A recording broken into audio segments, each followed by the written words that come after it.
Hi guys, good morning. Welcome back to my video. And आज मैं एक बहुत ही इम्पॉर्टेंट क्वेश्चन एड्रेस करने वाला हूँ। कल मेरी चाची से बात हो रही थी एंड बातों बातों में उन्होंने मुझसे पूछा, मुझे थायराइड हुआ क्यों? ये बहुत सिंपल क्वेश्चन है पर उतना सिंपल है नहीं, राइट? इसका क्योर भी बहुत सिंपल है पर हम सब ने इसको बहुत कॉम्प्लिकेट कर रखा, बहुत कॉम्प्लिकेट। वो मैं बाद में बात करूँगा, अभी इसको समझते हैं। मैं एक वर्ड यूज़ करने वाला हूँ which is called homeostasis. Homeostasis का मतलब है अ स्टेट ऑफ बैलेंस। हमारा जो शरीर है, हमारी जो बॉडी है, it always stays in a state of balance. अगर वो नहीं है, it tries to bring it back to the state of balance. अब ये आप समझोगे इस थ्योरी से। ओके, ये मान लो तराजू जैसी बॉडी है, तराजू है। एक साइड के ऊपर हमारे एनाबॉलिक हार्मोन है, एक साइड के ऊपर हमारे कैटाबॉलिक हार्मोन है। Anabolic hormones are those that promote growth, ठीक है, that promote size. Catabolic hormones are those that promote breakdown. अब कैटाबॉलिक हार्मोन्स में और कौन कौन से हार्मोन्स आ जाते हैं? जैसे थायराइड है, ग्लूकागन है, स्टीरॉयड है। और एनाबॉलिक हार्मोन में ग्रोथ हार्मोन है आपका, सेक्स हार्मोन्स है जैसे टेस्टोस्टेरॉन, फीमेल्स में एस्ट्रोजन ज़्यादा होता है, इंसुलिन है, राइट? अब पॉइंट ये है, एक साइड हमारी होती है एनाबॉलिक और एक साइड होती है कैटाबॉलिक, तो ये हमेशा बैलेंस में रहते हैं। Equal amount of catabolic hormones, equal amount of anabolic hormones. Right now we can not impact any of these hormones except this which is insulin. Insulin किससे इंपैक्ट होता है? Whenever you feed your body, आप कुछ भी खाते हो, whenever you eat either carbohydrates और fats और प्रोटीन्स, इंसुलिन इंपैक्ट होता है, राइट? तो इस तराजू के इस साइड पर अगर मैंने खाया और मेरा इंसुलिन बढ़ गया, तो इसको वापस बैलेंस में रखने के लिए, इस तराजू को वापस में बैलेंस में रखने के लिए आइदर मेरे ग्रोथ हार्मोन को नीचे जाना पड़ेगा। इसीलिए लो ग्रोथ हार्मोन है, बच्चों की हाइट वाइट ना बढ़ना। ग्रोथ हार्मोन हमारी बॉडी में क्यों चाहिए? मसल ग्रोथ के लिए चाहिए, यंग दिखने के लिए चाहिए।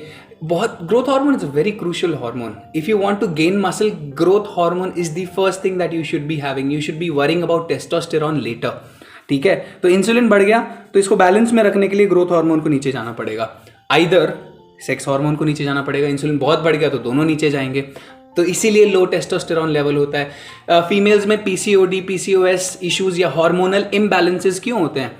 इसी वजह से इंसुलिन बढ़ जाता है। तो बॉडी अपने आप को बैलेंस में रखती है, होम्योस्टेसिस में रखती है हमेशा।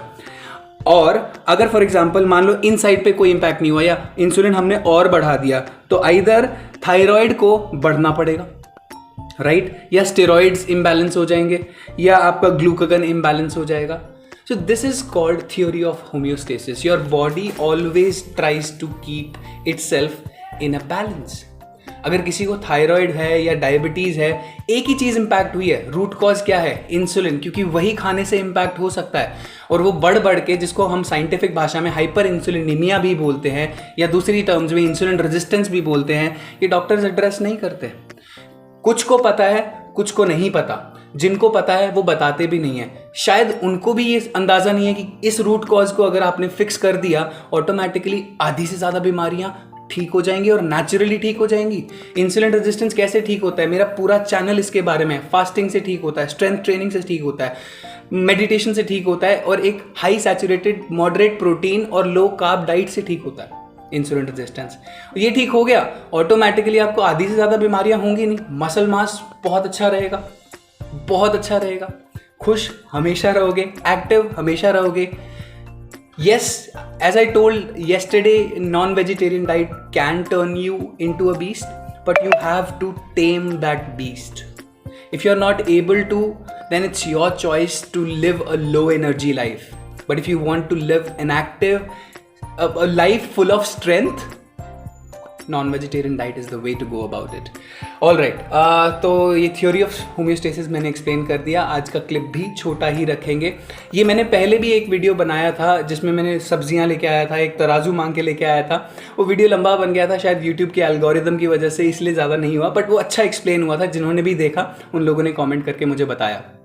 खैर, इस चीज़ को याद रखो, इंसुलिन को संभाल लो, बाकी सारे हार्मोन्स बैलेंस में आ जाएंगे। इंसुलिन कैसे संभलेगा? एक बार फिर से रिवाइज कर रहा हूँ। सबसे पहले fasting. Y fasting?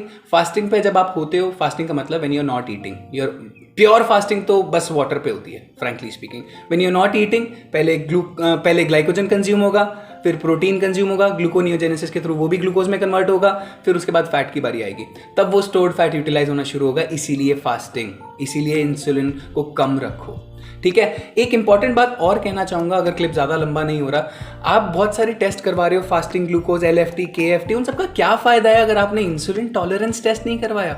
Insulin tolerance test के बारे में मैंने एक पूरी वीडियो बनाई हुई है, डिटेल एक वो टेस्ट दिखता कैसे है, कैसे पैरामीटर्स आते हैं, उसके अंदर 5 पैटर्न्स है जो मैंने डिस्कस किया है, उसका लिंक मैं डिस्क्रिप्शन में डाल दूंगा इंसुलिन टॉलरेंस टेस्ट का।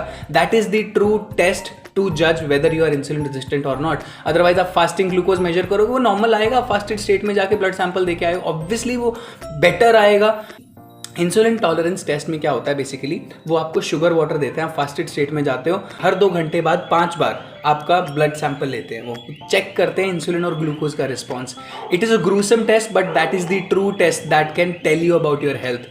किसी को PCOD, PCOS है, किसी को टेस्टोस्टेरोन लेवल कम है, ग्रोथ हार्मोन लेवल कम है, थायराइड है, बॉडी में स्टीरॉयड इम्बैलेंस है, ये सारा किसकी वजह से इम्पैक्ट हो रहा है? बिकॉज एक ही हार्मोन है जो हम खाने से इम्पैक्ट कर सकते हैं, that is insulin. So it is very crucial, understand this point.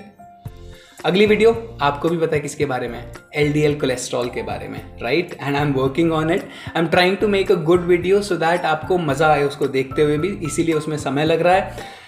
Till then ये छोटी छोटी क्लिप्स इंजॉय करो, दे आर वेरी क्रूशियल, इसमें मैं बहुत इंपॉर्टेंट इन्फॉर्मेशन देता हूँ। And please subscribe to my channel if you really like my content.